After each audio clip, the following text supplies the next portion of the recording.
All right, all. Welcome to the Portland chapter gathering of Reasons to Believe, July 11th, 2022. We are a science and faith organization. We are seekers of knowledge, understanding, and wisdom. As a chapter of RTB, we make every effort to help people discover that sound reason and scientific research consistently affirm the truth of the Bible and the good news it reveals. A few announcements. I just want to remind you that you're invited to join an 8-week summer study. As a member of Christian Medical and Dental Association, I am provided this curriculum. The study is Bridging the Gap, where medical science and church meet. We're going to begin on Thursdays, July 14th. And on that day, we'll discuss the topic, beginning of life, which I am sure you guys realize is quite a pertinent topic at the moment. Free registration, though, is required in order to receive the Zoom link. Please see the newsletter or email us at rtb.portland.or@gmail.com. Following the presentation, we will have an interactive Q&A. All right, now for the reason we are here today. 2 weeks ago, Dr. Paul Lorenzini equipped us with a wealth of knowledge in part 1, Where the Battle Rages. He established that orthodox Christianity is under assault from 2 directions: the legacies of Enlightenment and the spirit of Romanticism. That presentation is on the RTB Portland YouTube channel, and I will post the link in the show notes below. All right, I am honored to reintroduce our guest and speaker, Dr. Paul Lorenzini. He graduated from the U.S. Merchant Marine Academy, earned a PhD in nuclear engineering from Oregon State University. He also earned a law degree from Loyola Law School. He is an RTB visiting scholar, a writer, a philosopher, nuclear engineer, energy consultant. He was also inducted into the Oregon State University, OSU, Engineering Hall of Fame. He's active in Kairos Prison Ministry International. He has served as a trustee of the Oregon State University Foundation Board, currently serves on the OSU Board of Regents for the Honors College.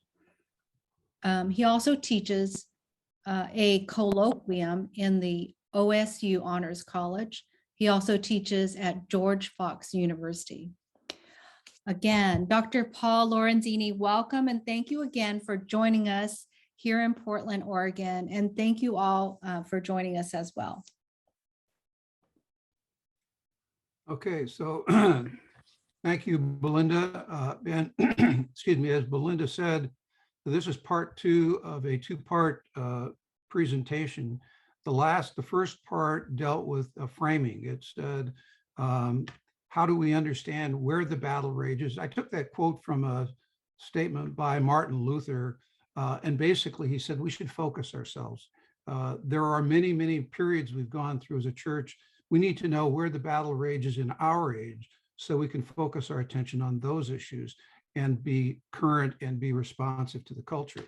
So as she said, in that review, we concluded that we can understand where the battle rages by looking at it as a 2-front battle. On the one hand, there are what we call the legacies of the Enlightenment that form its own challenge to Christianity. On the other, there's a spirit of Romanticism, which we described last time, which forms its second front, a second source of assaults against Christianity. And what's important is these are different kinds of assaults. They make different claims, and the response to each of them, therefore, is a different response. So we want to talk today about what those responses are. And let's start first with this question of the legacies of the Enlightenment. So what is that?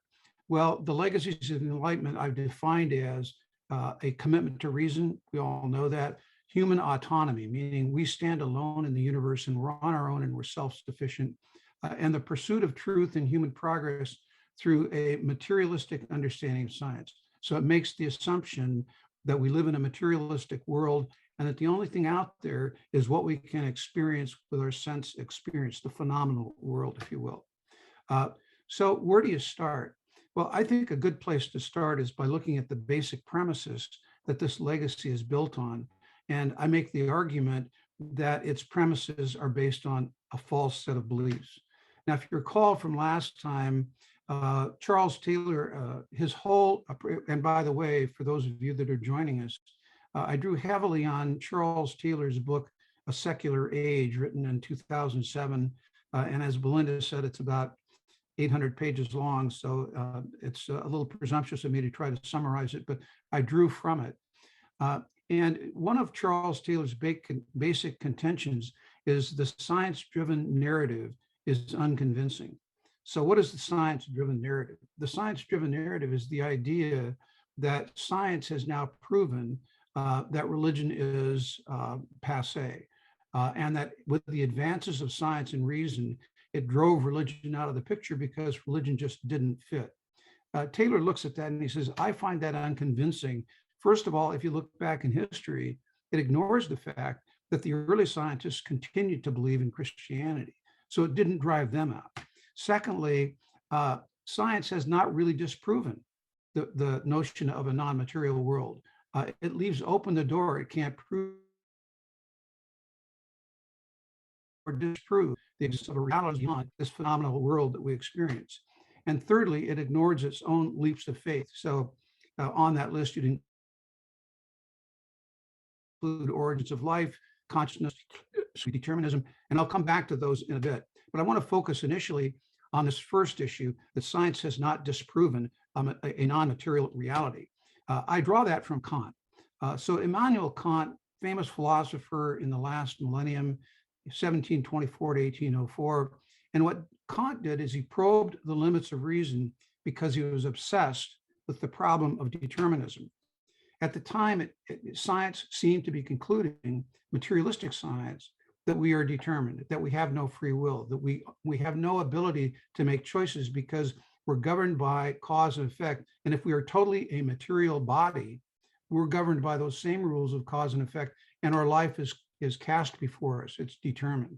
And so Kant responds and he says, if a man is simply an object in nature, simply a mass of flesh and bones and nerves who is acted upon by external forces as animals are, then man is nothing but turnspit. Now, I don't know what turnspit is, but I don't think it's a complimentary phrase. And so Kant addressed this issue and he solved the problem by saying that if you really probe what we can understand about the universe using our human reason, we have to remain open to the possibility of a non-material reality. He called it a noumenal reality. And I want to take this quote from Frederick Copleston because I don't want to be accused of misrepresenting Kant. Frederick Copleston has this Jesuit scholar, has this long series on the history of philosophy. And here's what he says about this. Kant leaves us with what one I call a bifurcated reality. On the one hand, there's the world of Newtonian science. So that's the world of the phenomenal world, the world of the senses, the physical world that we can see, feel, hear, and touch. On the other hand, there is what he identified as a supersensuous world of the free human spirit and of God, which he called the noumenal world. And he said, this is the key. According to Kant, we can't give any theoretical proof that there is such a supersensuous world. At the same time, we have no adequate reason for asserting that the material world governed by mechanical causality is the only world. So what that allowed him to do is it allowed him to say, if we have free will, if we are not determined, that must imply that there's another level of reality that the phenomenal world doesn't describe for us. And so the result is that leads you to conclude that science and the supernatural world are not incompatible. And to make the claim that they are is to misunderstand the scientific method. So this is, some of you may be familiar with the Kitzmiller case in Pennsylvania, where they ruled on intelligent design. And in the ruling, the judge said, well, we can't allow intelligent design in the schools because, and this is a quote, it violates the age-old ground rules of science by invoking or permitting supernatural causation. Well, so the question, is there such an age-old rule? Well, the basis for believing that there is such an age-old rule is a flawed understanding of the scientific method. And we buy into this all over the place. We're told by science that this is sort of the way it is, and it's wrong. Now, it's not me saying this. This is Bertrand Russell. This is Max Weber. These are philosophers who don't believe in God. They're secular thinkers. And both of them have made the claim that what Bacon assumed when he developed a scientific method is that we collect data and the data informs our hypotheses. And so therefore, all of our hypotheses have to be based upon a material understanding of the world. And both of them make the point, you can't do that. People have tried to show that all hypotheses tested by science derive from data, and they can't do it. And the reason is our hypotheses don't come from data. There's no rule for developing a hypothesis. The source of the hypothesis is human creativity. It's the mind, it's the idea.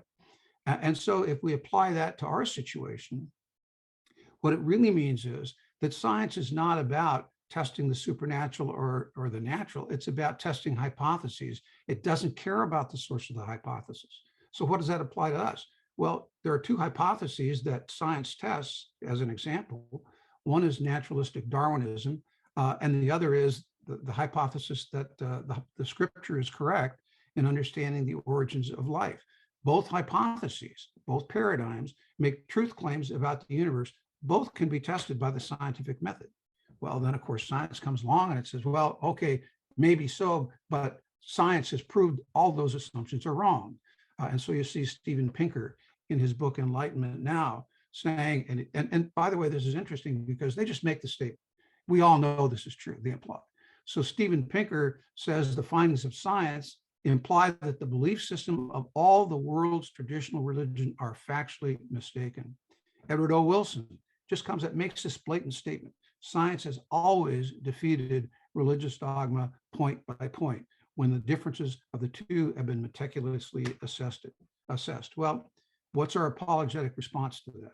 Well, we all know what the apologetic response to that is, and I'm not going to try to cover it here. That's why we're involved in Reasons to Believe. That's what Reasons to Believe is all about, is demonstrating that science doesn't necessarily prove the Bible is correct, but it validates some of the truth claims that come out of our understanding of Scripture and its application to scientific history. So what about the other leaps of faith? Well, it's interesting that nearly a century ago, 1929, Will Durant wrote this book, The Story of Philosophy. And he's got a passage in there where he identified what he called the three rheumatic joints of the materialistic mechanism. It's a great picture. You know, rheumatic joints, it's sort of like this ache in the side that doesn't go away. It's persistent, it lasts, it can't get rid of it. And the three rheumatic joints that he identified were origins of life, abiogenesis, consciousness, the link between the mind and the body, and determinism.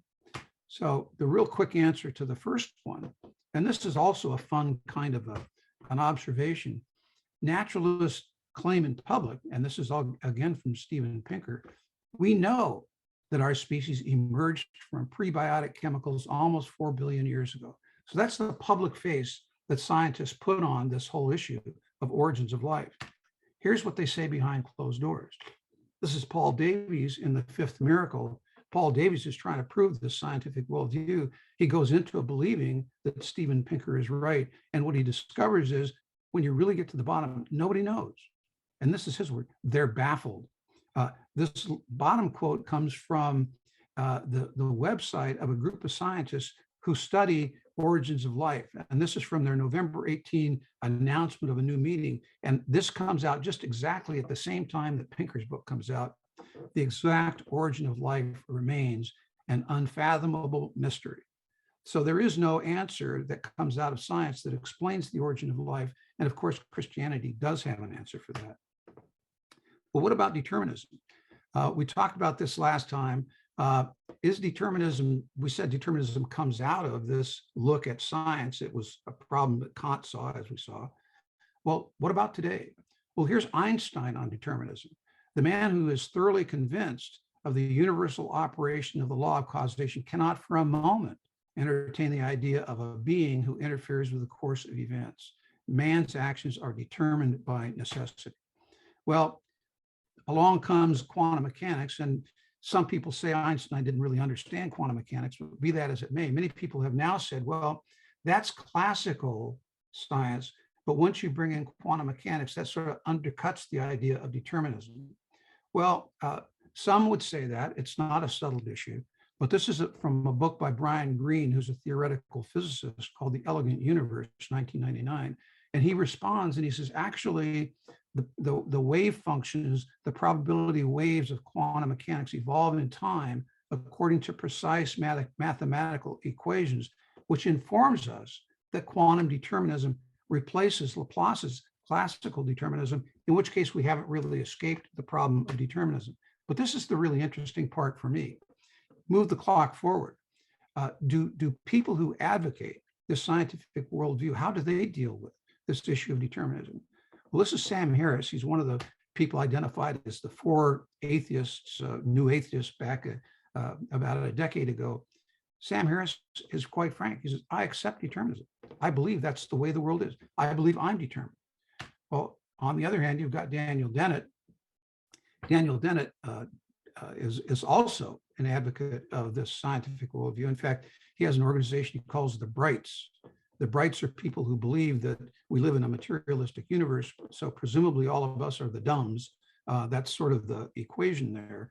So Daniel Dennett says, well, actually, the problem is we don't really understand free will and determinism. They can be compatible. So how does he do that? Well, he goes through and he says, well, there's this process that we go through when we make decisions. It's all in our head, and it gives us the impression of having a free will. Actually, everything is foreordained, i.e., actually, he's conceding determinism, but we convince ourselves of the illusion that we have free will, and that makes us happy, and that makes life okay. So both of them are, in the end, saying they concede the notion that the worldview they have leads them to determinism. Now, what's interesting to me is this isn't something they chose to believe. It goes against everything we believe about ourselves, everything we believe about the world. We're moral individuals. We make moral choices. They believe it because they've embraced a system, and the system backed them into this view, and they're forced to accept that view if they believe in their system.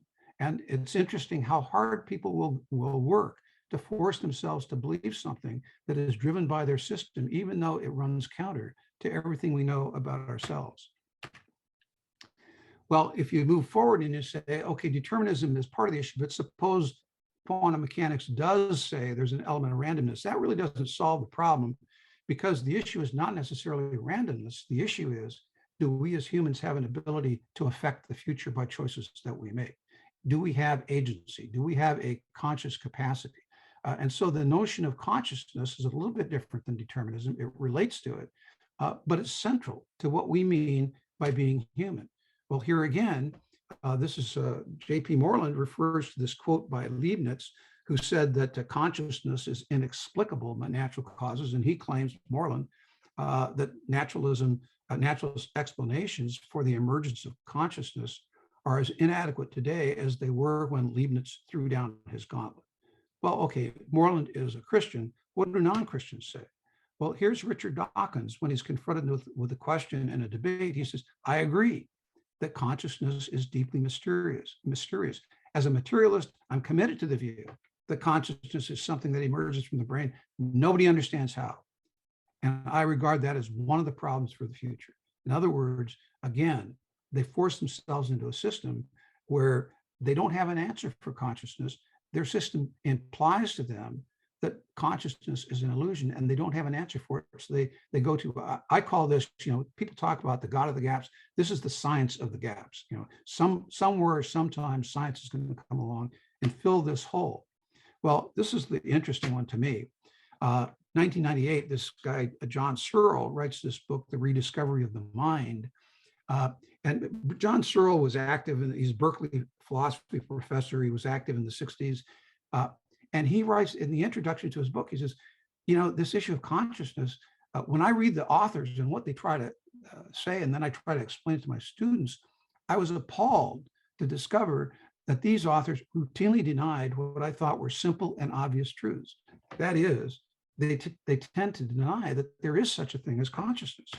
And then he goes on, the essential claim of materialism is obviously false.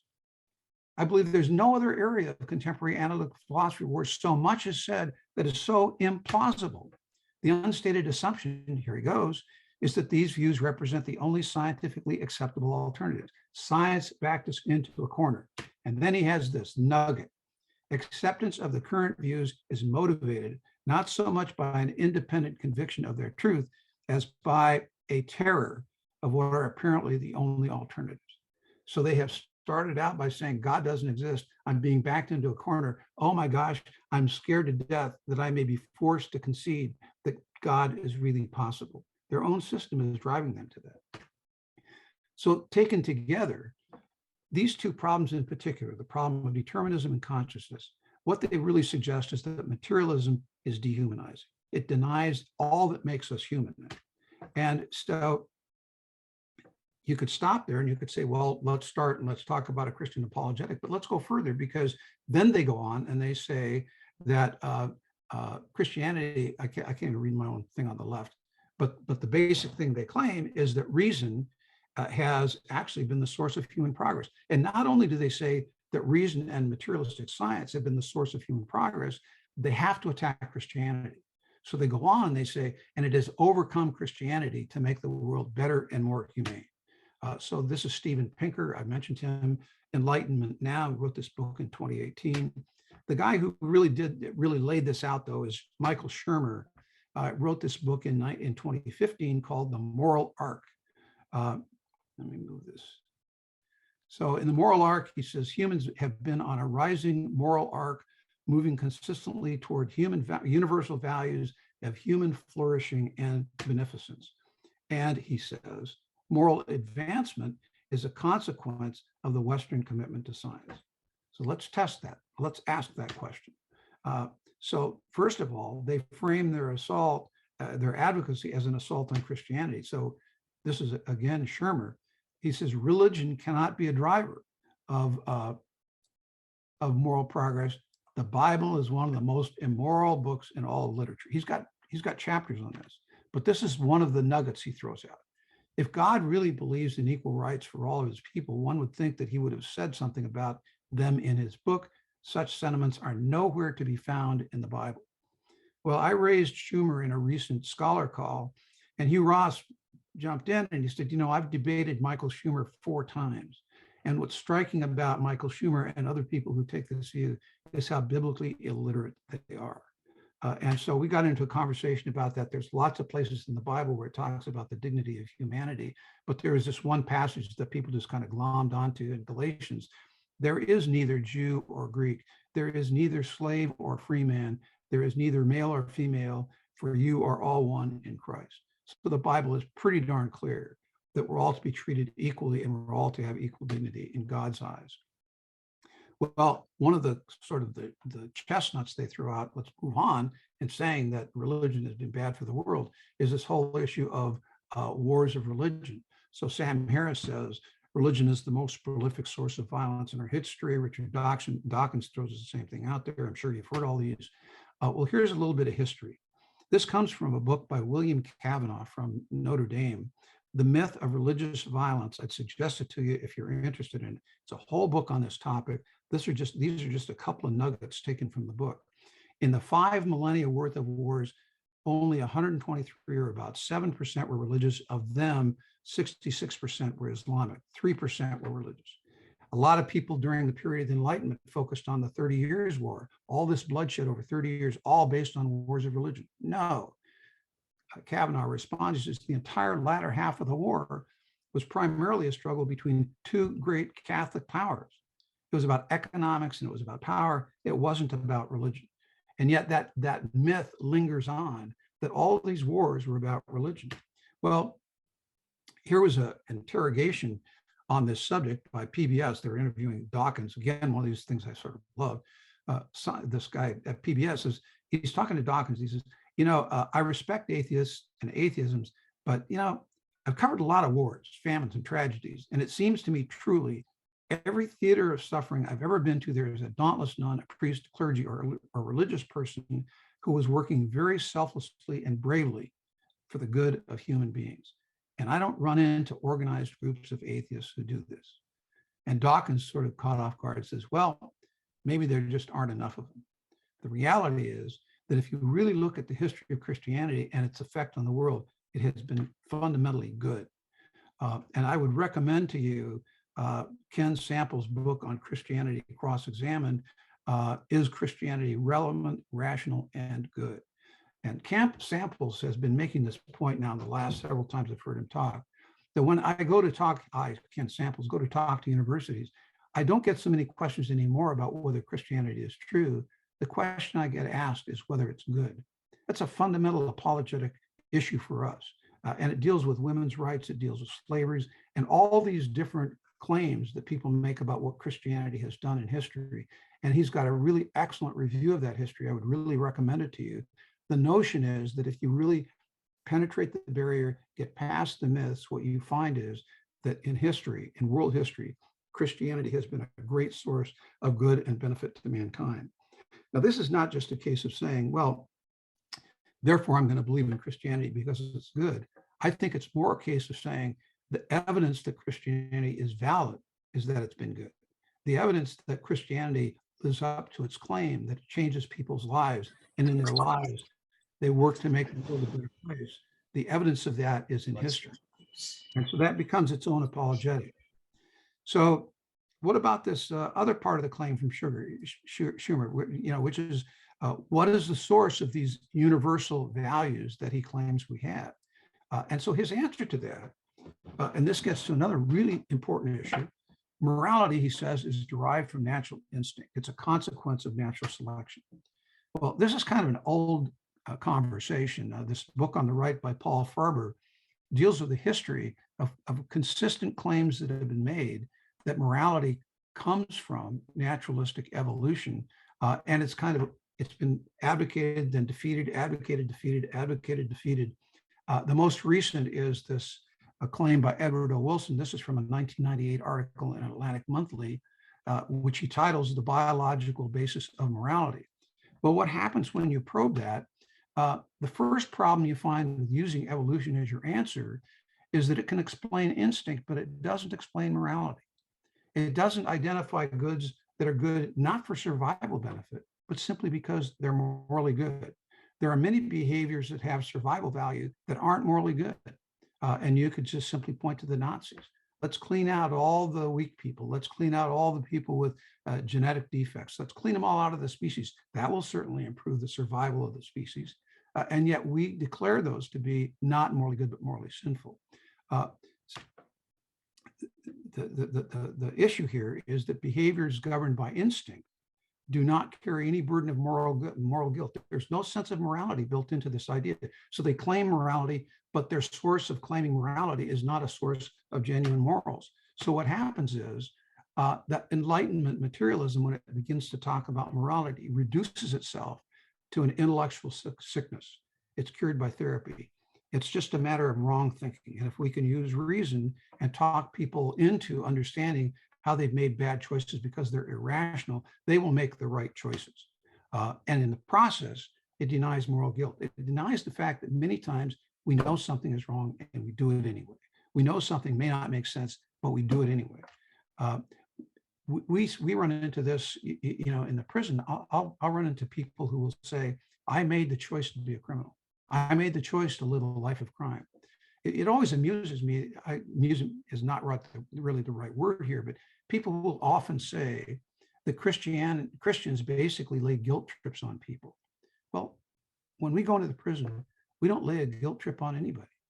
We don't tell anybody to feel guilty. They're already guilty. They already know they've fallen, just like we already know we've fallen. I don't know of anybody who can look me in the eye and say they've never made a choice in their life that didn't hurt somebody, that they knew at the time was wrong. And what happens is when this Enlightenment view takes place, it doesn't address that. It basically makes the claim that evil, when it occurs, is not something that comes from inside us. It's not a consequence of internal sin. It's seen as something that hits us from the outside. The devil made me do it. My mother made me do it. My father made me do it. I'm not responsible. Christianity says we are responsible, but it has an answer. What's the answer? Christianity says we're moral creatures and we have embedded within us a sense of right and wrong. That comes from Imago Dei. It comes from the fact that we're created in the image of God and it's in our nature to be moral. Now, some people will say, well, Christians are basically saying that because they're Christians, they're moral. No, actually, I would say to them, you're moral, even though you may deny your Christianity because you were created in the image of God, whether you believe it or not. You have no choice in the matter. You are a moral being because that's how God created you, even if you deny God. And what Imago Dei is, what this notion of the image of God does, is it universally embeds all humans with a sense of moral conviction and a desire to help others, called agape. And this is what distinguishes, humans from other animal species. And so what this says is that we know we're moral creatures. Christianity has an answer for it. And it not only has an answer that explains it, it has an answer to deal with it because Christianity has a way to deal with our guilt by being forgiven and by being embraced with the love of a merciful, forgiving God. So the interesting thing here, to take it one step further, Taylor makes the argument, as others do, that this Christian answer for morals has been borrowed by Enlightenment thinkers, even though they deny it. So one of the things that Taylor talks about is that at the end of the Enlightenment, he has this phrase, exclusive humanism came to be possible. And so he says, by the end of the Enlightenment, it was possible for the first time in Western history to make human flourishing, and it ended in itself with no acknowledgement of sacred orders. But when you do that, people knew it wasn't enough. And so you can't just subtract out religion, something gets lost there. So Christian values which had already been normalized, had to be retained. Somehow he had to retain Christian values. And so he says the Enlightenment legacy borrowed its commitment to human flourishing as an agape analog from Christianity, which had already been normalized. And he's got this statement, exclusive humanism could not have arisen without its analog to agape. It turns out Nietzsche basically makes the same claim. Nietzsche was very critical. God is dead, God isn't anywhere, and yet he still sees people who believe in humanism clinging to the old Christian morality. And in this book by David West, he has this sort of passage where I think he paints this picture. Humanism finds itself in the precarious position of the cartoon character poised over the precipice, suspended only by its ignorance of the drop. It's believing in something it has no basis to believe in. It's drawing from Christianity, even though it doesn't want to admit to it. So if you sum it up, this materialistic Enlightenment worldview can't exclude God, even though it claims it does. It denies our basic humanity, which we know to ourselves exists, and it borrows from Christianity to infer morals because it has no explanation for morals. It has no universal framework to give life meaning and purpose. All it gives us is this material universe that is basically nothing. So Taylor refers to what comes out of this, the condition that we find ourselves in at the end of the Enlightenment, as the malaise of modernity.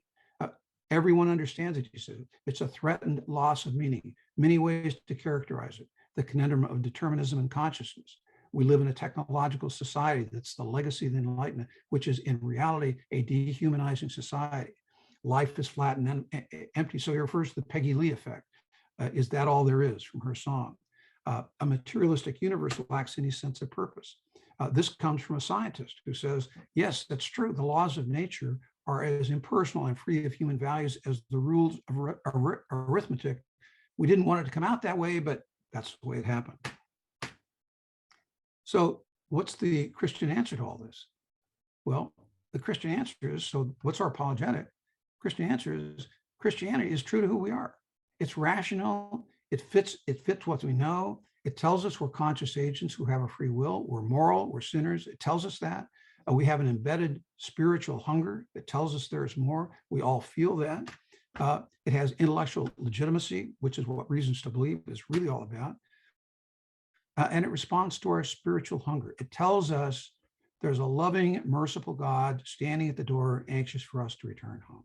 I love the story of the prodigal son because it paints this picture of a God who is yearning for his children to come home. That's the God we know. And this Christianity answers that question. We have a spiritual hunger. We all know that we do. It responds to that spiritual hunger. Well, you would have thought that once this became clear, people would say, well, let's go back and rethink Christianity. Well, that's not what happened. If you recall from last week, Charles Taylor makes this point that many turned away from the Enlightenment. They said, okay, that's no good. But they had now been empowered by this sense of being buffered, autonomous selves. They were unwilling to return to the authority and the morality of Christianity. And so they sought some middle space. He calls it a middle way. And so you imagine that pictorially as orthodox Christianity on the one hand, this Enlightenment legacy on the other hand, trying to find a middle space between them. And as we developed last time, we've called that middle space the spirit of Romanticism. It began with the Romantic movement, but within Romanticism, there were a set of ideas, a set of thoughts that permeated and expressed themselves in a whole lot of different ways over the next 200 years. And so what comes out of that is what I've called the spirit of Romanticism, marked by a radical subjective, let me get thinking down here, radical subjective turn. So what makes it radical? It's radical because we're cut off now from any connection to sacred orders. It's the pursuit of truth by looking exclusively inward to the subjective self and to pursuing spiritual fulfillment through personal spiritual experiences that are disconnected from any sacred orders. Well, Carl Trueman in his recent book sort of acknowledges this. He says, with the era of Romanticism, a new understanding of human selfhood emerged, one focused entirely on the inner life of the individual. So let's turn to that second front then, if you will. Before we go into the detail, it's sort of interesting if Jern posed a dilemma.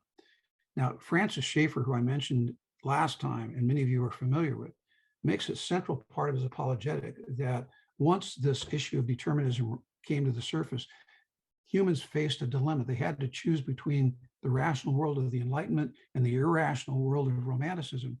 And I read Schaeffer. I thought, well, maybe if that's true, I ought to find it someplace.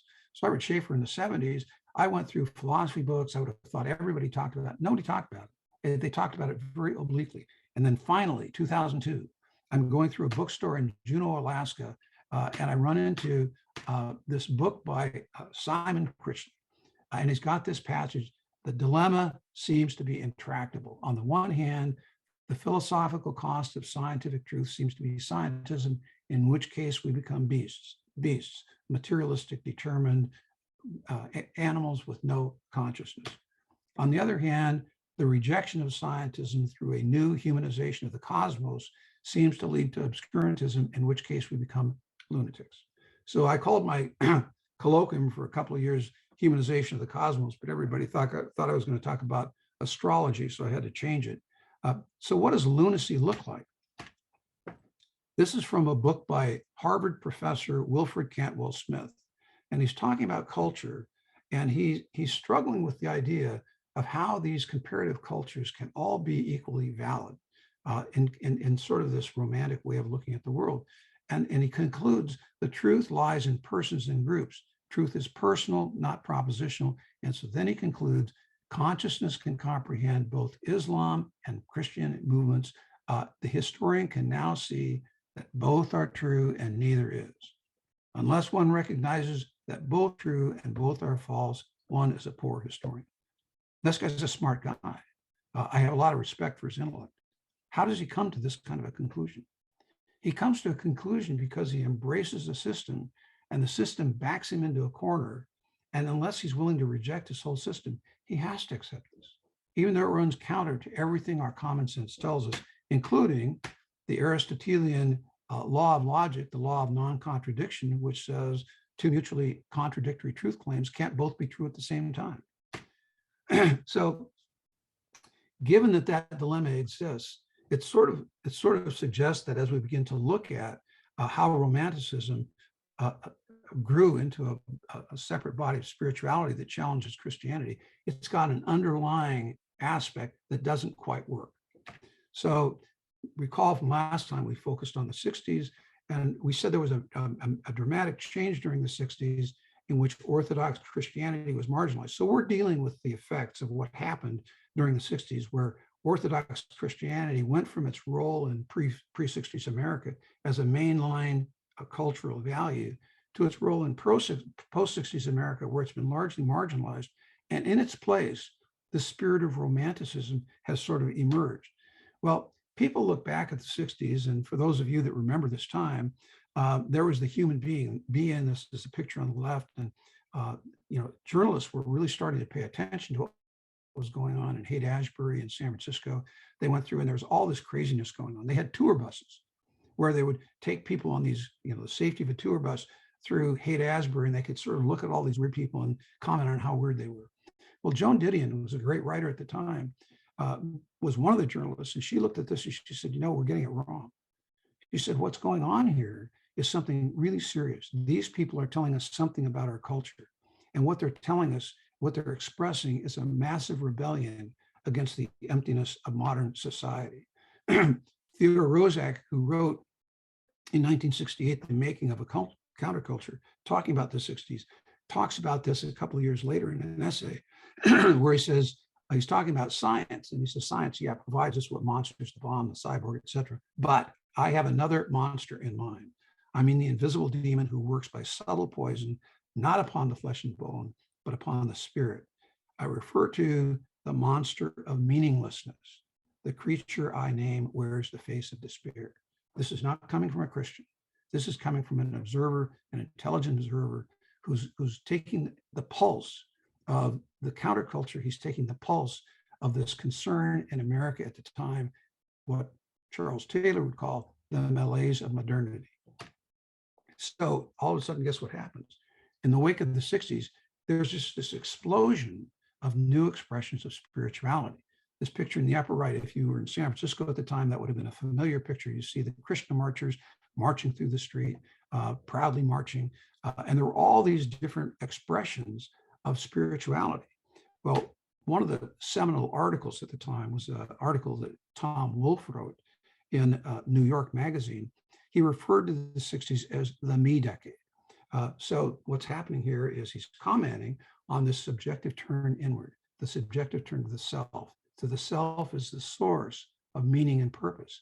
So what comes out of this, the new alchemical dream of changing one's personality, remaking oneself, remodeling oneself, and observing and studying and doting on me. So people loved it because suddenly now I am the center of attention. Well, the interesting observation he makes is it starts out with this search for authenticity, but once you scrape away the excess baggage, you find a spiritual self needing to be fed. And so he begins to talk about Esalen, Scientology, Synanon, Eureka. These are all different places where a lot of people were going to get this sort of experience of a higher spirituality. And what happens is, over a period of time, they began to drift from this psychoanalytical analysis of the self to the spiritual, drawing on two basic themes. These are themes that you find permeating the whole process of the spirituality that challenges Christianity. First, borrowing from any number of histories, whether Gnostic, Hindu, Eastern mysticism, and I would include Buddhism in that, we all have within us the spark of God. We all have a divinity within us. And second, there does exist some other order, what Kant would have called this noumenal reality.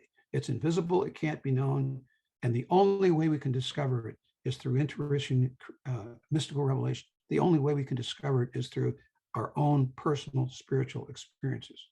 Well, what's the Christian response to that? The Christian answer is, it is discoverable. It can be known because God has revealed it to us through Scripture. And so we don't have to rely on our personal experiences, which could be anything. We have an answer for what the source is. But what's important here is, rather than accepting the Enlightenment view that there is no other order, what comes out of this is there is an other order. And we want to tap into that other order to become a more fulfilled person. So some of you may know Shirley MacLaine, New Age. So she's one of the first people to tap into this in a really big way. 1983, she writes this book, Out on a Limb, 2.4 million paperbacks in print after a year. So she follows that up with a bunch of other books. Eventually, her book sales would exceed 20 million. By 1987, the New Age book market exceeded $1 billion. So she's an example, but what's important about this and the examples I'm going to talk about is she's tapping into something. This response of the public says something about what's going on in the public mind about their own sense of spirituality and where they're looking to get their answers.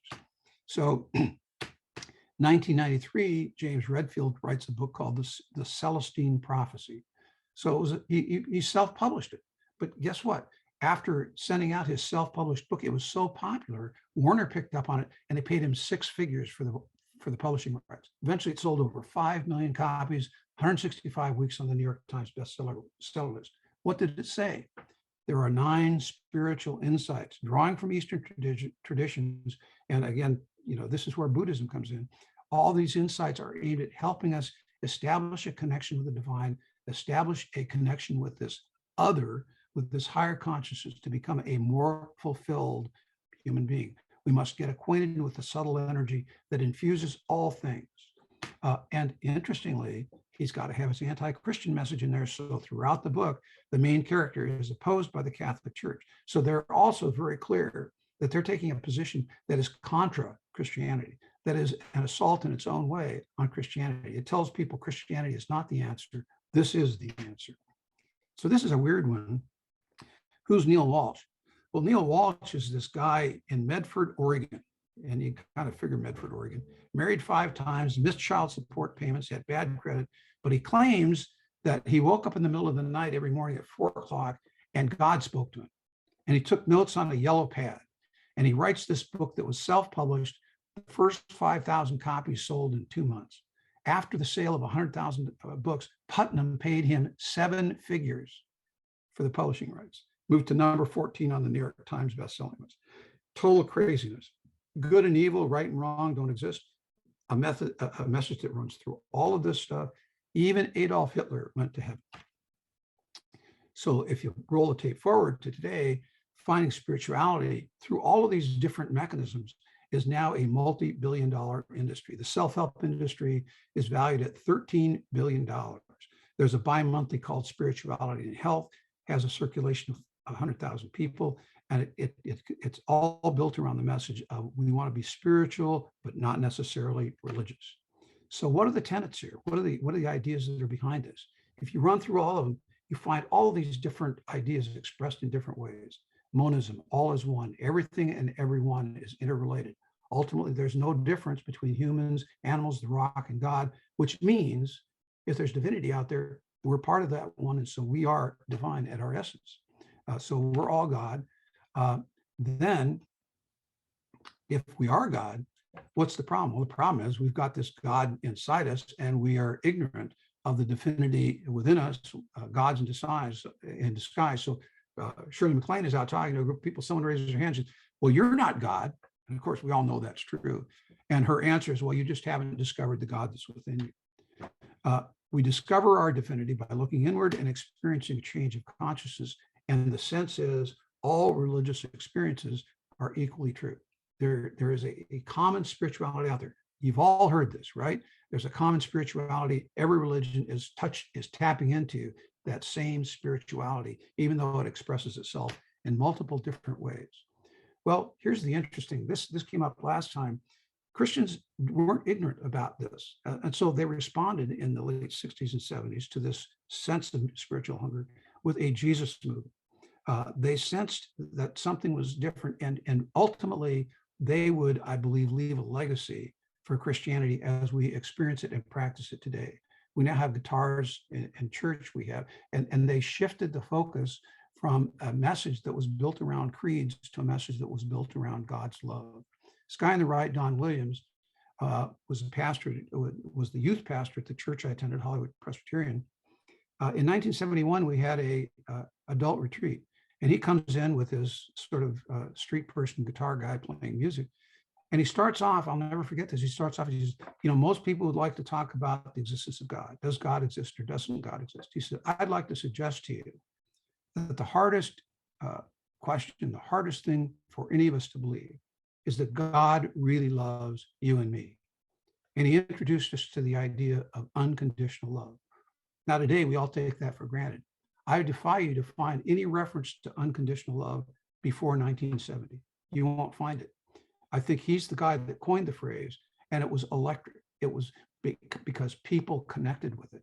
They understood the significance of realizing the issue of following Jesus is not just an issue about being morally bound. It is, but it's an issue about coming into the embrace of a loving God who loves us and is ready to accept us under all conditions.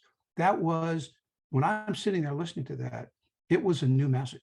It's not a new message today because we take it for granted, but it was a new message then. Well, so one of the people who was involved in all this was Joseph Campbell.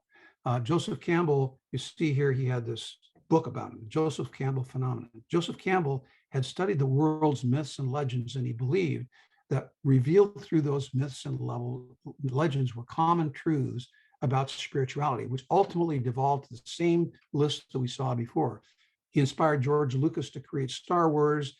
He produced a 6-part series on PBS that drew 2.5 million viewers a week. Again, the issue is he's tapping into something. And that response says what he's saying is something people are responding to, listening to, and buying into.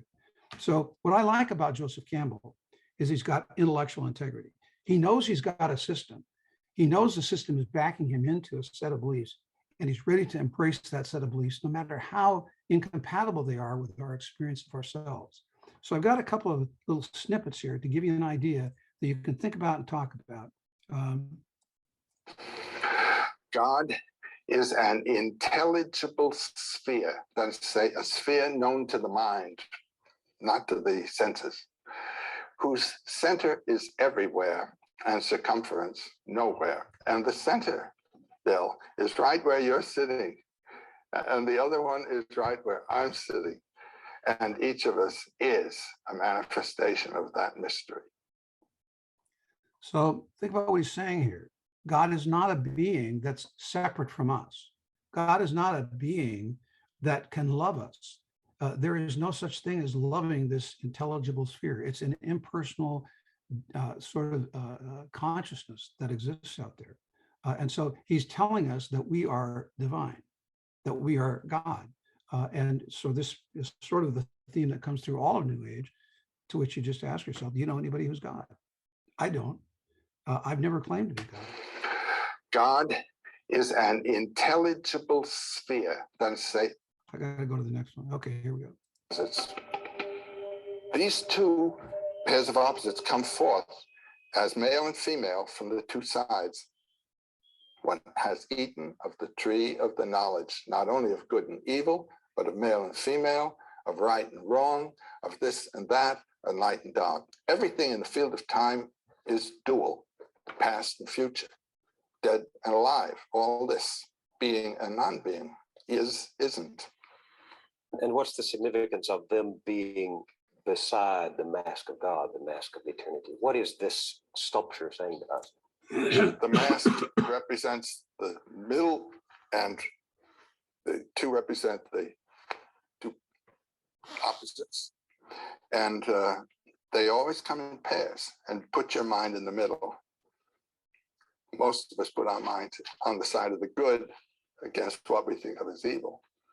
It was Heraclitus, I think, who said, for God, all things are good and right and just, but for man, some things are right and others are not. You're in the field. So think about what that does for us. At a personal level, that's telling me I have no moral guilt. This is a good thing. You know, there's nothing that I've done that is ever really wrong. It's that Enlightenment view that says we may have made wrong choices, but it's a rational choice we made. There's no morality associated with it. But look at where that leads in this next slide. These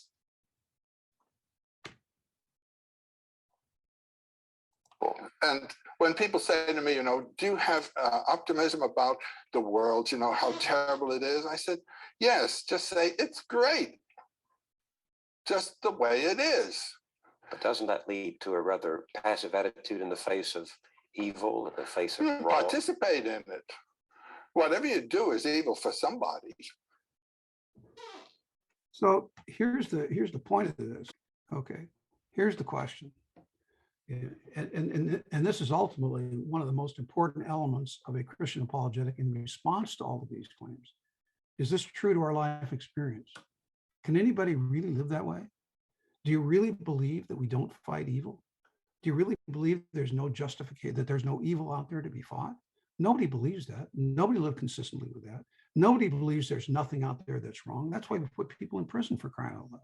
No, we call them monsters. Nobody believes that. Nobody can live consistently with that. But that's the position you're driven into when you start embracing this position that they want to tell us is the answer to our spiritual issues. And so when you begin to look at it, in the first place, this notion, as we saw from Professor Smith, that multiple truth claims in the spiritual world are both valid at the same time, that can't be true. That denies our common sense. It denies the Aristotelian laws of logic. Campbell's notion of this impersonal final reality, this plane of consciousness, can't be the source of morals, and it can't be the source of love. How does an impersonal consciousness tell us what moral choices to make? How do you love at a source, a plane of consciousness, or a source of energy? Final reality is energy. How do you love a light bulb? And, you know, are we acknowledging our moral nature? We know that we're moral. We know that we have morals. We know that we have true moral guilt. And guess what? We're not divine. So one of the popular things today is to say that, well, I'm spiritual, but not religious. So there's this book by Heelis and Woodhead, looked at modern Christianity, modern spirituality, called it the spiritual revolution.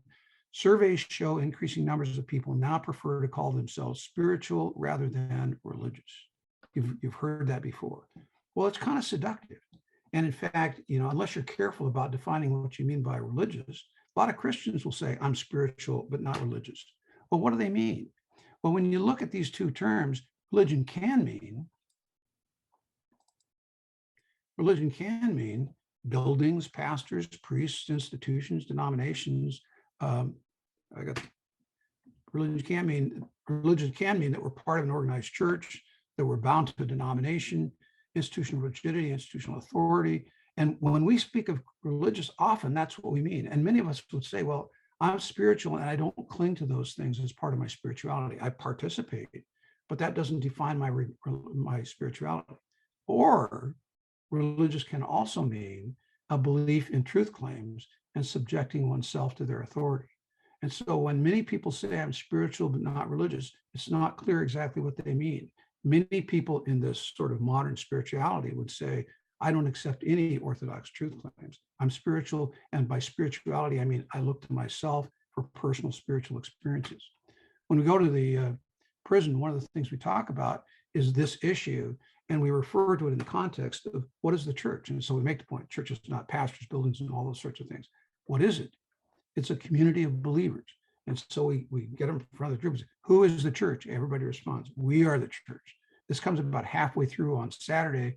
And from that point on, regularly throughout the process of the weekend, somebody will say, who is the church? And everybody responds in a loud voice, we are the church. What's the idea? The church is not buildings and pastors. It's the community of believers. And if that's what we mean by being spiritual but not religious, that's fine. But if what we mean is spiritual is sort of a euphemism for saying, I'm going to accept these other ideas of spirituality that reject truth claims and that reject Christianity, that's not what we mean. Okay, so I'm running out of time. It's 11 o'clock. I'll just do this really quickly, and then we can go to questions. The way to save Christianity was not just to sort of confront it and say Christianity is better. One of the ways to save Christianity was to accommodate. And so there's a notion of saving Christianity by redefining Christianity as a romanticized form of belief. And the key figure here is Governor Frederick Schleiermacher. He was a Lutheran pastor.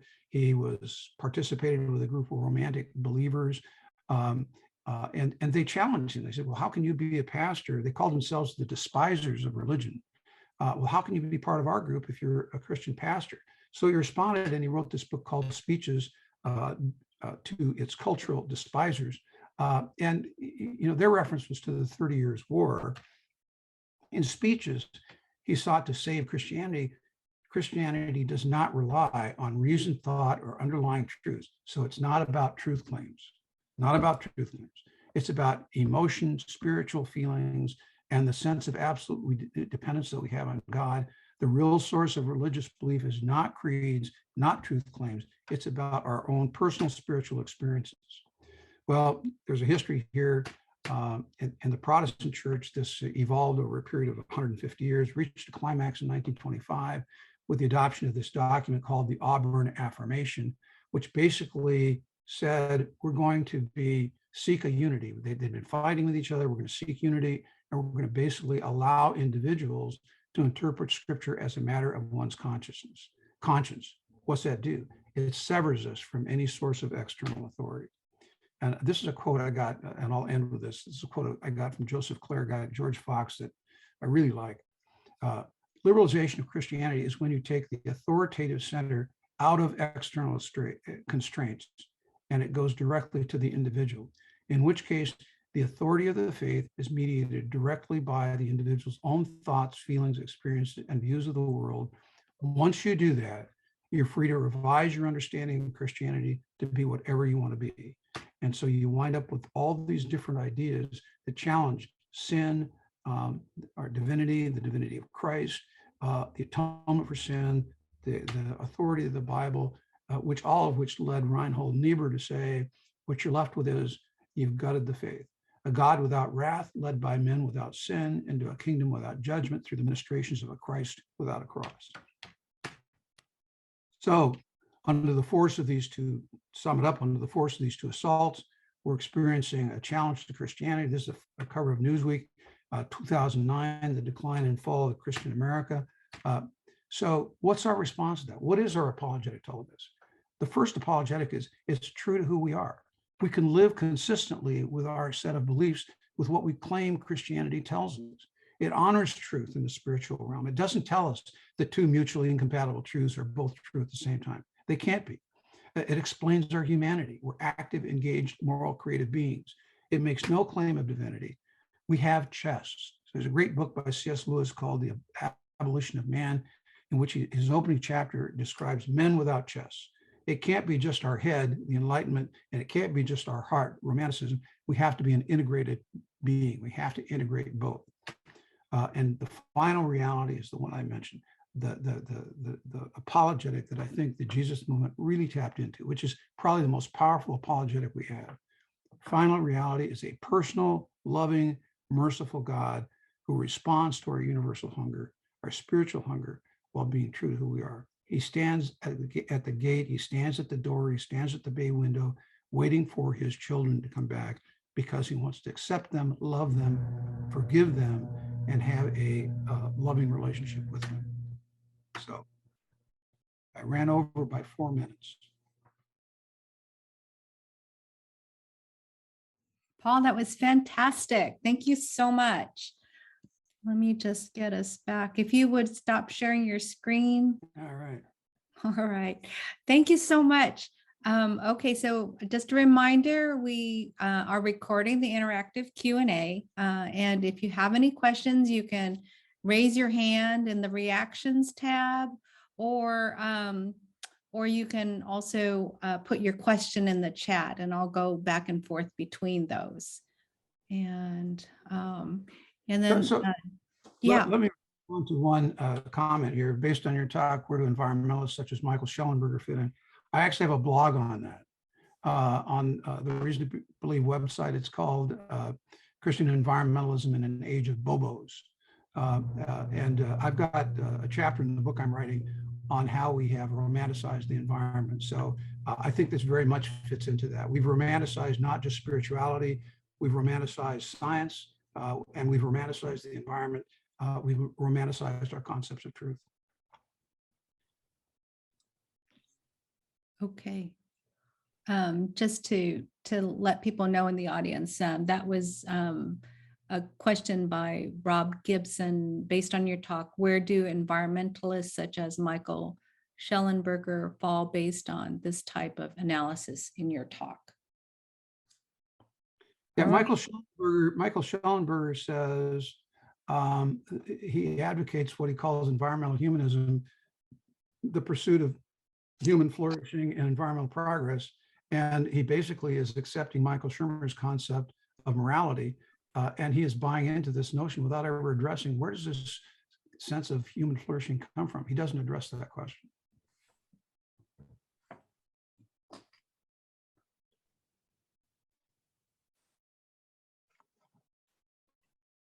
Okay, Doug?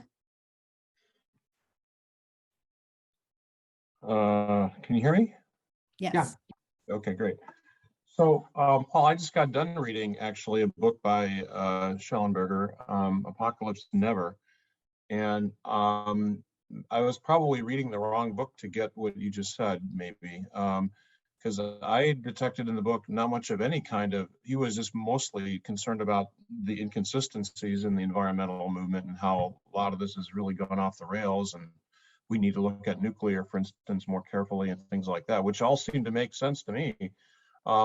Could you point someone to where Michael Schellenberg is stating these? Yeah, so first of all, I agree with most of what Michael Schellenberger says. I'm a nuclear engineer, and I think he's absolutely right.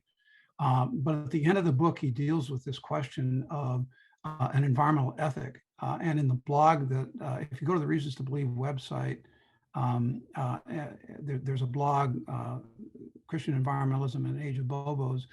And I point to the specific passage in his book where he makes these comments, and I comment on the fact that he's drawing upon a claim of morality that drives his notion of environmentalism without ever probing the source of the morality that he's relying on. And that's in Apocalypse Never? Yes. Yeah. Okay, I'll have to read the chapter more carefully. That's in the end, apparently. I think you got my email. Just send me an email, and I'll cite you to the pages. Terrific. Melinda, can I sneak in one more? If there's someone else who needs to go, let them go. But if I don't see any hands up, so I thought maybe I could sneak in one more, if I may. Yes. Okay, great. So, Paul, I was wondering if there is, how can I put this? I really like the system that you've put together. Obviously, incredibly well thought out. You've, very, very well researched.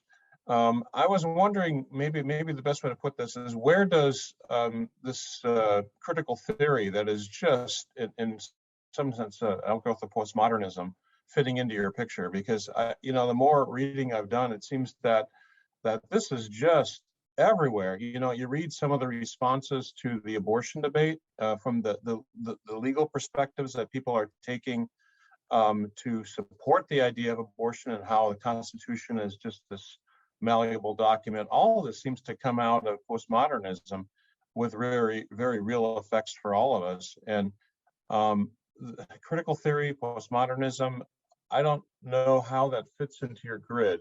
Maybe I'm missing it. Yeah, I will be candid with you that I kind of sloughed off on it. But if you go back to the last session, I've got this massive grid that I call the many faces of Romanticism. And if you look at the part that says counter Enlightenment, postmodernism is part of that grid. And so I view postmodernism as just a natural evolution of counter Enlightenment thought. If you go back to postmodernism, to the basic claims of Derrida and those individuals, what you find is the basic argument that the claims of the Enlightenment are wrong. There is no truth out there. There is no universal thing that we can go to. And so postmodernism is, in my view, a variant of the spirit of Romanticism, and it expresses the same idea that you can't trust the truth is socially constructed. In fact, what comes out of, there's a whole, what happened during the 1990s is there was something called the science wars, when scientists began to pay attention to what postmodern thinkers were saying about science. And these two guys, Levitt and I forget his other name, wrote a book, A House Built on Sand, and it erupted into this big fist fight. Alan Sokol, who was a theoretical physicist at NYU, wrote an essay in lingua franca. He said, I started out believing, social context. He started out believing that these guys were just a bunch of conservatives, but he said, when I looked into it, I realized they were right. So he writes an essay that he publishes in Social Context, which just has all kinds of crazy non sequiturs in it, and it gets accepted. And 2 months later, he publishes another article in Lingua Franca where he says, look at what you guys did. You accepted this total gibberish because you have locked yourself into this notion that all truth is socially constructed, when in fact, truth has really an anchor in the world, all of which led Richard Dawkins to comment, show me a social constructivist, a person who believes truth is a matter of social construction, and I'll show you a hypocrite. Airplanes flying at 30,000 feet were built according to engineering principles that are, true. And so postmodernism is, I think, a piece of, and it leaks into the larger conversation. I tend not to talk a lot about it because I think it's sort of out there on the edges and it influences us, but not many people really think in those terms. But I think it's part of that whole genre of romantic thought, and truth is really not anchored in anything solid. Yeah, in terms of the popular thinking, I think it is actually becoming a major force. It is kind of everywhere right now, and it's really growing. It's bizarre because there is no logic to it, which I think is what you're alluding to, and it's likely to burn itself out because of that. But right now, it's amazing how often a person runs into this sort of stuff. It's and it's in the critical areas like our educational departments, the people who train our teachers. That's all a social critical theory, so popularly known as wokeism, and but you're right. It doesn't. You can't design bridges from a postmodern perspective. You're just going to kill people. I would just add to your evidence, though. Bogosian here in Portland area is kind of well known for being a livid atheist and very much on the other side. Did something similar to Sokal in the sense he wrote an article also that was meant to be a spoof, and he got in big trouble for the same reasons that Sokal did. Which is interesting because he's coming at it from the liberal left, and he also got. I think he actually got dismissed or something. I don't know the details. I think he did. I know I've met him and I know of him. And in fact, one of the professors I deal with at George Fox has had a number of conversations with him. And I think you're right. And he does present that other view. Critical theory, by the way, comes out of the Frankfurt School back in the 20s. And it's similar to postmodernism. It draws on the same body of thought, but it is far more powerful in terms of shaping a lot of the politics that we experience today. I would give myself a caveat on what I said because I'm kind of in a minority in saying that it's not that powerful in the culture. A lot of people believe it is. J.P. Moreland has his wisdom triangle where he's got postmodernism in one corner. I react to it a little bit because I read a lot of books on apologetics from about 20 years ago, and everybody was addressing their politics at postmodernism, and I felt it was an overreaction. But I think you're right; it's out there and it's strong and it's very important. It's very hard to address since there is no ultimate logic to it. At least none that I can identify. It's very it's very relativist in the philosophical sense. It's extremely relativistic. Everything is just all over the place. But it's really having an effect in damaging, sinister ways. Thank you, Doug. Carl from San Diego, La Mesa. A question. I'm not sure, where this is really appropriate to ask, but I was wondering, do you have any thoughts about the alternative medicine movement, which has taken over not only the culture but the church as well, pretty much? What are your thoughts on that? I don't have any thoughts on it. Okay. I mean, I don't mean that as disrespectful. I just don't. Good question, though. Thanks for trying to. We'll see if we can find out. I wonder if Jim Painter from RTB has an answer for that. All right, Jim. I just have to ask, I guess, a simple but complicated question. Accepting thoroughly the value of Orthodox Christianity, I find there my Orthodox Christianity or my interpretation of it seems to differ with other people's Orthodox, a view of Orthodox Christianity. How does what we've talked about help me negotiate a common ground with those with whom I seem to disagree or have different interpretations? So that's really an excellent question, Jim. And the first thing I would say is that when I'm using the word Orthodox Christianity, I'm really referring to a Christianity that relies on external authority, whatever that might be. In the Catholic Church, it's not just scripture, it's also the authority of the church that comes from prior to the Nicene Creed. In the Protestant Church, it's scripture, it's the creeds. But it's a belief in Christianity that says my basis of belief is not my own personal intuition or experience, it's external authority, and I yield to that. At the same time, you're right that many people who would profess Orthodox Christianity have different beliefs, and negotiating where the boundaries are is not an easy thing.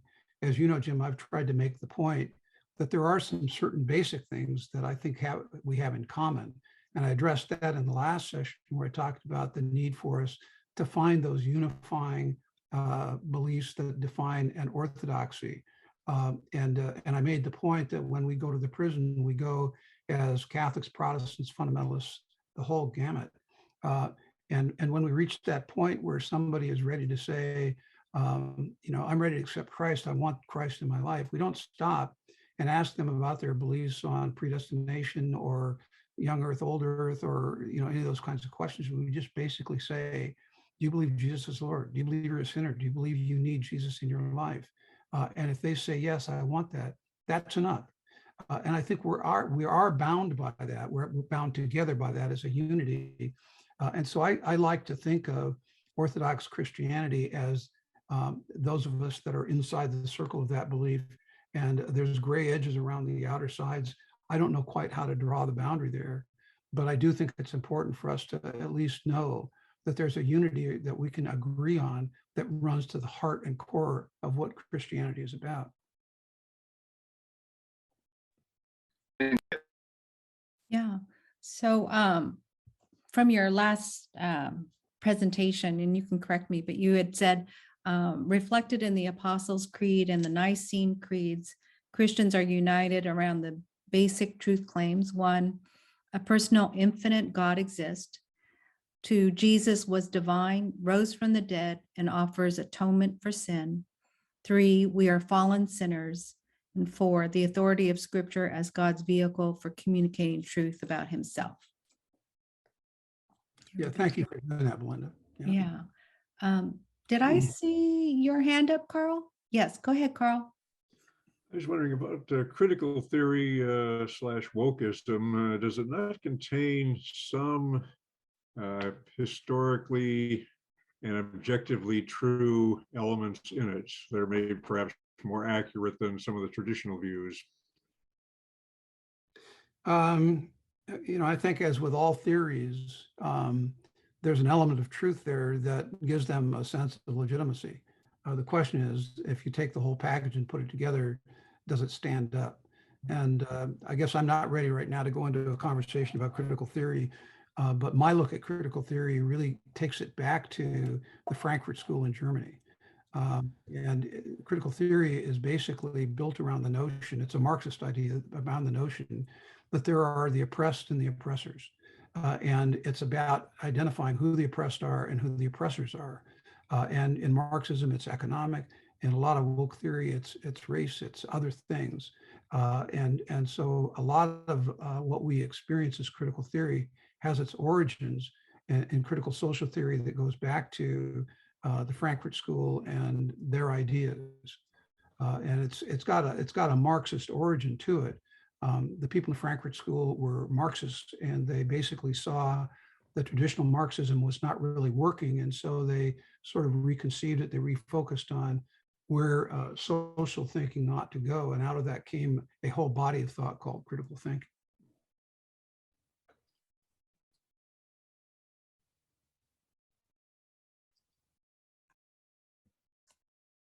Anyone else want to ask a question or make a comment? Maybe while you're thinking about it, I'll make a comment. Just thank you. There's a lot to chew on here. And it helps, it's helping me gain an understanding of like some of the people in my circle of influence, right? And just being able to maybe have bridges of conversation with them. But some things that kind of struck me that were like this idea of, let me see, I wrote it down, that determinism was leading to the feeling of dehumanizing, and but they had this terror, and they had to attack Christianity as a response. I mean, those are some things that actually I see present day, as well as just as you're describing, the two areas of Enlightenment and then the spirit of Romanticism, how they are attacking our orthodox Christianity, Christian beliefs. The other part that struck me was this whole idea of a monster of meaninglessness, and where's the face of despair, which is something that we do see in our current age. And just that whole idea that our spiritual self needs to be fed. And so as we look to other people that maybe we disagree with, that we would still, we have that unity in the sense that we have that spiritual need. So Yeah, thank you for that. Yeah. I had some slides that I cut just to save time, but one of the charges that comes out of these, especially the Enlightenment side, is that Christians are intellectual cowards. They're unwilling to face reality. And when I hear that, my response is, well, based on what? What is the reality that you're claiming that I'm refusing to accept? And that gets into the question of the premises that go into that, which are basically flawed. But the other side of that is, who's being the coward? If in reality you bought yourself into a system and it's making you unwilling to really look at whether your own system, it's making you unwilling to ask the hard questions and be open to the possibility that maybe God exists, where's the courage in that? So it seems to me that the point you're making about the terror comment, I really like that. And one thing, if you'll notice, that I tried to do is I tried as much as I could to rely on comments from non-Christians. And I love their willingness to be honest about what they believe and the issues that they raise. Thank you. Let me see. Rob has a question here. Can an Orthodox Christian be involved in a Reformed environmentalist movement based on your talks? So here's the Christian issue for environmentalism. Modern environmentalism is based on the notion that humans are not special, that humans and other species are all equal in value.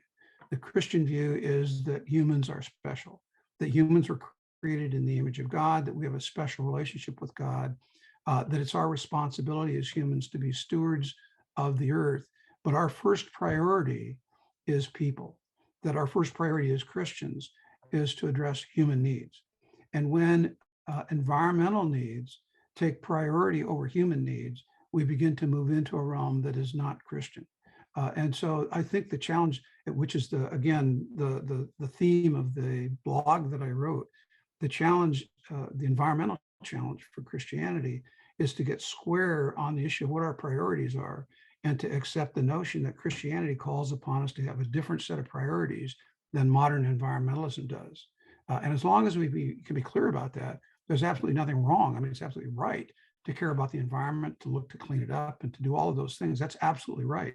The question is, what's your mindset going into that set of issues?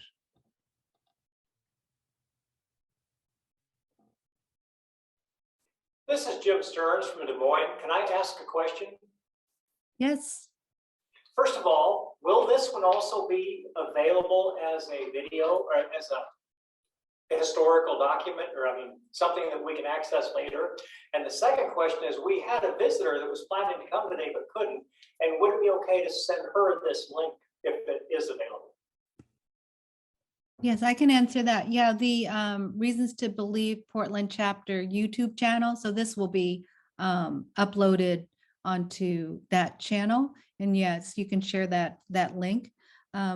If you are interested in the slide handout, though, let me know, and I will be sending a separate link to our drive where you can access a special folder with Paul's handouts. Great, thank you.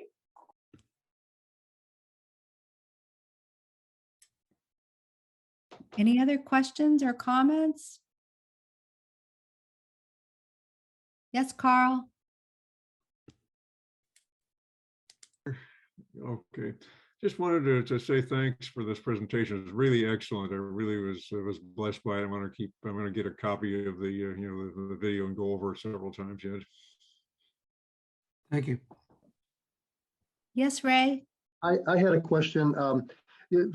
You see books written and articles about mass formation. Sometimes they call it mass formation psychosis, where people seem very ready to buy into and be part of the masses. And whether it's wearing masks or getting vaccinated or treating their children as transgender or various other things, people seem very ready to just completely accept some ideology or some slice of an ideology. How do you talk with folks like that? I could win the Nobel Prize with my answer to that question. I think it's I think of apologetics generally as having conversations with people. I don't think of it as having an argument. I don't think of it as getting in people's faces. I think of it as having a conversation and having a conversation that has mutual respect engaged in it. And so for me, the conversation begins with, well, tell me what you think. Well, if you believe that, how do you square that with this? And I think the challenge to people who accept some of these mass, if you will, ideologies, is to confront them with some of the things that they claim they believe and ask them if they really believe it. Can you really live that way? I mean, go back to Joseph Campbell. All these people are buying into Joseph Campbell. If you got them in a corner and say, do you really believe that? Do you really believe it's great just the way it is and we shouldn't be trying to make things better? Do you really believe there's no evil in the world? Do you really believe that we're divine? Nobody can really live that way. And so I think the approach that I think of when I think of those kinds of questions is to do it in the context of a conversation where you raise those kinds of questions and you encourage people to think.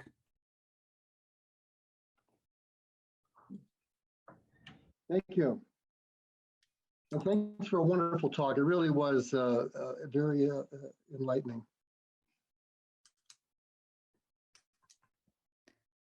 Okay. Any last comments at all, Paul, before we? No, this has been a great exercise for me. It's forced me to clarify my own thinking on a lot of points. I have this 15-week class I teach, and I tried to distill that down into 2 one-hour sessions. And it was good for me to do that. I'm beginning to ask myself, maybe I'm wasting time on 15 weeks and I could just distill it down. But this has been a great exercise for me. And I'm especially grateful, Belinda, for the help you provided in giving me counsel and putting my materials together. Thank you so much, Paul. And thank you to everybody kind of around the world and across the nation here and guests who are watching this video and presentation at a future date on the YouTube channel.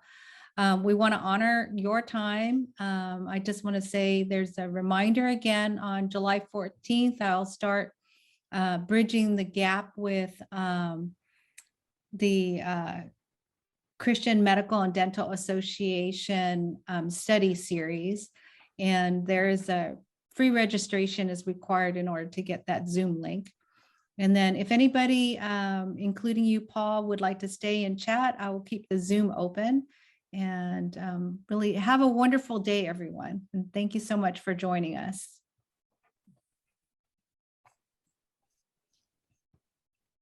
Thank you. Rob, did you have your hand up? Yeah, I did. As a kind of a follow-up with your question on the environmental movement, what's a resource for Orthodox Christians how it should view the environmental movement? Some kind of book or something? Well, again, I would, so a resource, in fact, a really good resource is a book by Francis Schaeffer, written in, I think, 1970s, early 70s, called Pollution and the Death of Man, a Christian View of Ecology. That was really the first book that sort of gave me a Christian perspective on ecology. And all of my views have really been derived from that.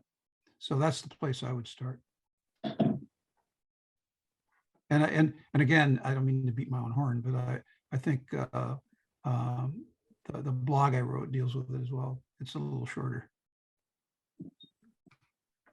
Rob, you can access that through reasons.org and then about and click on Paul's bio, and then it has resources on there, and then it'll list the blogs that he's written for reasons.org.